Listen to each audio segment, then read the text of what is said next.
সমিতিৰ তৰফৰ পৰা তেখেতক দুআষাৰ চমু বক্তব্য ৰাখিবলৈ সমিতিৰ তৰফৰ পৰা অনুৰোধ জনোৱা হ'ল।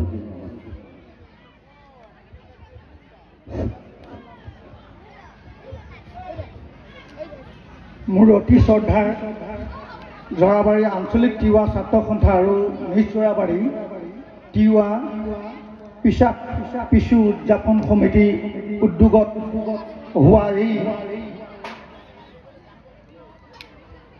এই মঞ্চত থকা অতিকৈ মৰমৰ সকলোৰে বিশেষ মই যি শ্ৰদ্ধা কৰোঁ সেই হ'ল আই মাতৃসকল।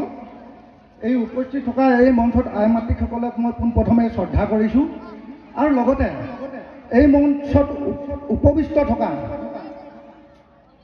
মোৰ চিনাকি বন্ধুবৰ্গ তথা কনিষ্ঠ জ্যেষ্ঠ সকলোকে মোৰ তৰফৰ পৰা শেহতীয়াকৈ হ'লেও বিহুৰ শুভেচ্ছা আপোনালোকক ওলগ জনাইছোঁ। বিশেষ মই এনেকুৱা বহুলোৱা সমাজত বক্তব্য ৰখা আজিলৈকে হোৱা নাই চাগে, এইবাৰ মোৰ পোনপ্ৰথম। সেয়েহে যি দুআষাৰ বক্তব্য ৰাখিম তাত যদি কিবা ভুল ত্ৰুটি হয় আপোনালোকে মোক নিজৰ সন্তানৰ দৰে ক্ষমা কৰিব।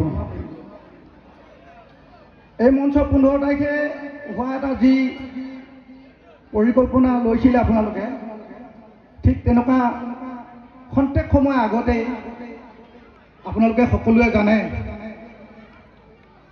যে ভাৰত পাকিস্তানৰ এখন যুদ্ধ হৈ গৈছিলে আৰু সেইকাৰণে হয়তো গোটেই অসমতে গোটেই ভাৰতবৰ্ষতে কিছু আমাৰ অনুষ্ঠানসমূহ অকণমান সামৰিব লগা হৈছিলে। যা কি হওক মই পোনপ্ৰথমে আমাৰ ভাৰতীয় যি সেনাসকল আছে তেওঁলোকক মই প্ৰণাম জনাইছোঁ। তেওঁলোকে এই যুদ্ধত জয়ী হৈ আমাক এই অনুষ্ঠানটোত ইমান সুন্দৰভাৱে পৰিচালনা কৰিবলৈ কাৰণে যে আমি সাহস পালোঁ, এক নম্বৰ তেওঁলোকৰ কাৰণে। সেয়েহে তেওঁলোকক মই মোৰ তৰফৰ পৰা বন্দে মাতৰম আৰু মোৰ তৰফৰ পৰা চেলুট দিছোঁ, যাতে এনেকৈ আমি খুব সাহসেৰে গৌৰৱে ভাৰতবাসী আমি হৈ জীয়াই থাকিব পাৰোঁ তাৰ কামনা কৰিছোঁ। ইয়াৰ পাছতে মই এই সমিতি যিসকল বিশিষ্ট ব্যক্তিয়ে এই মঞ্চত অকণমান আপোনালোকৰ শ্ৰীচৰণত সেৱা ল'বলৈ কাৰণে বা দুআষাৰ বক্তব্য ৰাখিবৰ কাৰণে সুবিধা দিলে তেওঁলোকক মই বহুত বহুত ধন্যবাদ জনাইছোঁ। আৰু লগতে মই নিজকে ভাবিছোঁ যে মই কৃতাৰ্থ হৈছোঁ বুলি ভাবিছোঁ। আৰু এটি কথা বিশেষ মোৰ ভাল লাগিছে, বহুত ধৰণৰ আজি আমাৰ বিহু মঞ্চ পাইছোঁ, আমিও গুৰিমাইত পাতিছোঁ, ৰহাত দেখিছোঁ, অন্য জেগাত দেখিছোঁ, কিন্তু আজি আমাৰ তিৱাসকলে যি নিজৰ কলা সংস্কৃতিক বচাই আজি এই অনুষ্ঠানটো ইমান সুন্দৰভাৱে পৰিচালনা কৰি এটা বাতাবৰণ ধুনীয়া এটা সৃষ্টি কৰিছে। সেয়েহে মই কমিটিক অশেষ ধন্যবাদ জনাইছোঁ। আৰু আগলৈকো যাতে এনেধৰণে আমাৰ নিজৰ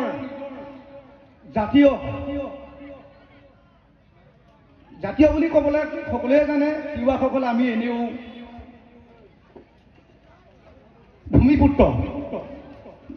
ভূমিপুত্ৰ বুলি কওঁতে আপোনালোকে জানিছেই, মাটি ভেটি ৰক্ষালৈকে বহুতখিনিয়ে তিৱাসকলেই হয়। আচলতে এই তিৱাসকলৰ অৱদান আছে, সেয়েহে আমি ভূমিপুত্ৰ হিচাপে আখ্যা পাইছোঁ।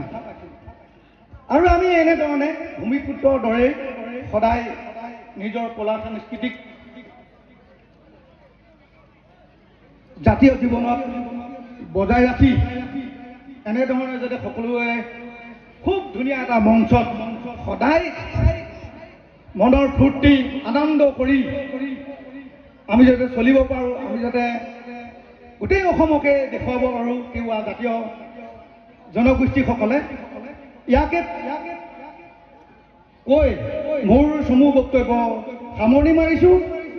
আৰু মোৰ যদি ইয়াতে কওঁতে ক'ৰবাত ভুল ত্ৰুটি হৈছে তেতিয়াহ'লে মোক ক্ষমা মাৰ্জনা কৰিব বুলি মোৰ চমু বক্তব্য ইমানতে সামৰণি মাৰিছোঁ। হেল্ল'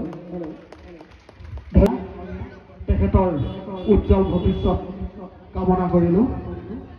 এতিয়া আকৌ আমি নৃত্য মাজলৈ আগবাঢ়িবলৈ ওলাইছোঁ। এতিয়া আমি যোৱাবাৰী গাঁৱৰ বোৱাৰীসকলৰ জৰিয়তে বৰত দিনত দিয়া নৃত্যটি আমি আগবঢ়াইছোঁ। গতিকে আমি তেখেতলোকক সাজু হ'বলৈ জনোৱা হৈছে। এয়া আপোনালোকলৈ আগবঢ়াইছোঁ বৰত দিনত দিয়া নৃত্য। ইয়াৰ পিছতে আমি দৰঙীগাঁও তিৱা ভাষা সাহিত্য চৰ্চা কেন্দ্ৰৰ তৰফৰ পৰা নখা মিছাৱা নৃত্যটি আগবঢ়াই আমাৰ নৃত্য অনুষ্ঠান সামৰণি কৰি আৰু আমাৰ মাজত আহি পাইছেহি বাপুজী কোঁৱৰ আৰু ছায়াৰাণী বালাং ডাঙৰীয়ানী। গতিকে তেওঁলোকৰ অনুষ্ঠান সকলোৱে উপভোগ কৰিব বুলি অনুৰোধ জনাইছোঁ। ধন্যবাদ।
আমি আমাৰ শেষৰ নৃত্যটি দৰংগী গাঁও প্ৰিয় ভাষা সাহিত্য চৰ্চা কেন্দ্ৰৰ তৰফৰ পৰা নখা মিছাৱা নৃত্যটি আগবঢ়াবলৈ আমি আগবাঢ়িছোঁ। আহকচোন আমি আপোনালোকলৈ শেষ নৃত্য নখা মিছাৱা নৃত্যটি আগবঢ়াইছোঁ। ধন্যবাদ।